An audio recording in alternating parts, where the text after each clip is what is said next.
So welcome back to the Cool House. Thank you very much.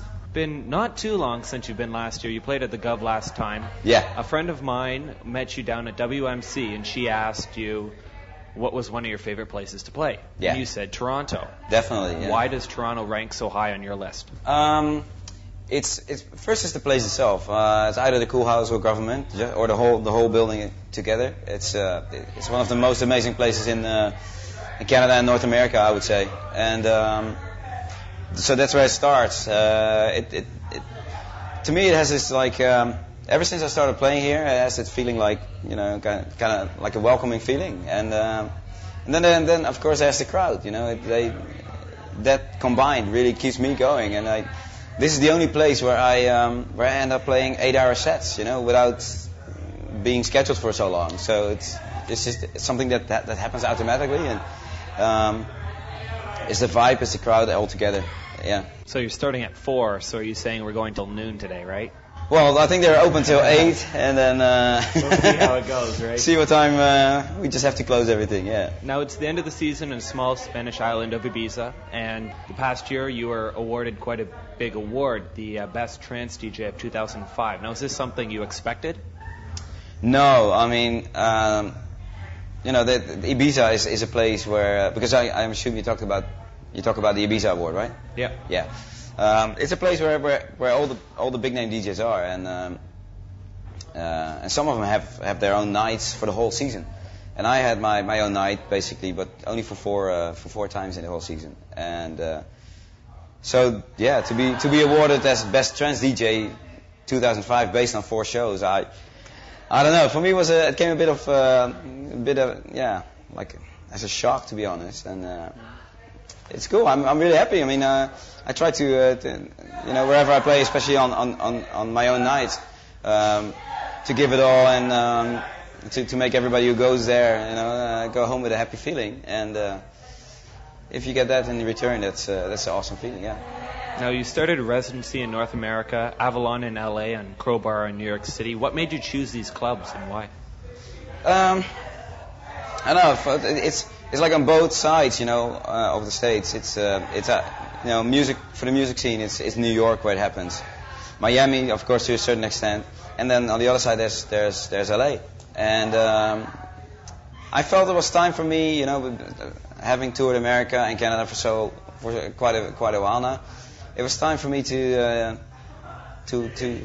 a while to have a home sort of thing, and they were looking for a new resident, and they came to the agency, and everything tied up in a perfect situation where I'm going to be there for the next 6 months now, every first weekend of the month. So I have my home, they have their resident, and we're all happy. Yeah. Now, are you familiar with Philo and Perry, the New York City production team? Yeah. What are your thoughts on the guys? I think their productions are really, really good. It's very trancey. So for the trance purist, it's perfect. It's definitely good. And to see that because trance has always been seen as kind of a European thing. So if that is a European sound, then these American guys done it quite well to create that European sound. And some of their stuff I play is not everything, but I really think they're perfect producers, very good. Now you have some new production on your way through your label Flashover. What do we expect to hear in the near future? Well, at this point I'm working on a new album, which is going to be called LEF, Loud Electronic Ferocious, and it has a couple of cooperations, and I can't tell too much of it yet. The only thing I can say is the first single, which will be out between November and January, is me and Duran together. It's called Fire, and that's what I'm working on now. And we just had the first release 2 weeks ago on Flashover, which is FB featuring Eden, Who's Knocking. And basically that's a project that I sort of did with Benny Benassi. And it's getting a good response on the dance floor. Why did you start Flashover, and where do you see it going along with the progression of other vinyl labels? Well, I have my record label Tsunami, before this, and of course for obvious reasons, what happened last Christmas. I didn't feel that the name Tsunami was really living up to its, like to the idea of having a party and party music on a record label that was called Tsunami. So I decided to just move on to like setting up a new label, and Flashover was the name that I chose for that. Basically because Tsunami is like a very powerful name. It has a very powerful meaning. It's a big wave, of course, and I wanted to have like a name with the same powerful meaning. So Flashover is basically the moment when a small fire turns into an inferno.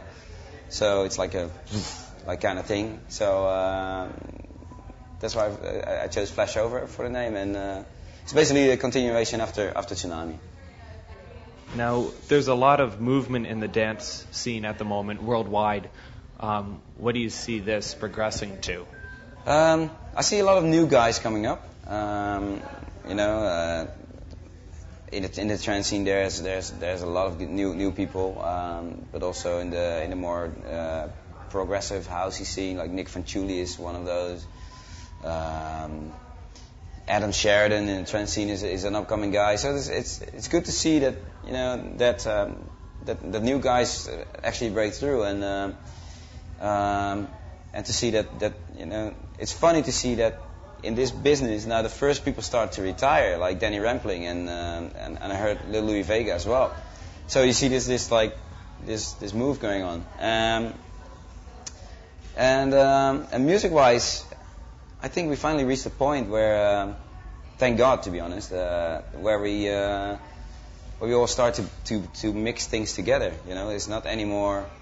It still is to a certain extent, but it's not anymore. Oh, you play techno, so this is techno, and nothing else is allowed. And you play trance, and nothing else is allowed, and house. It starts to cross over a little bit and uses influences of other styles. I mean, I play techno records with a trancey break and a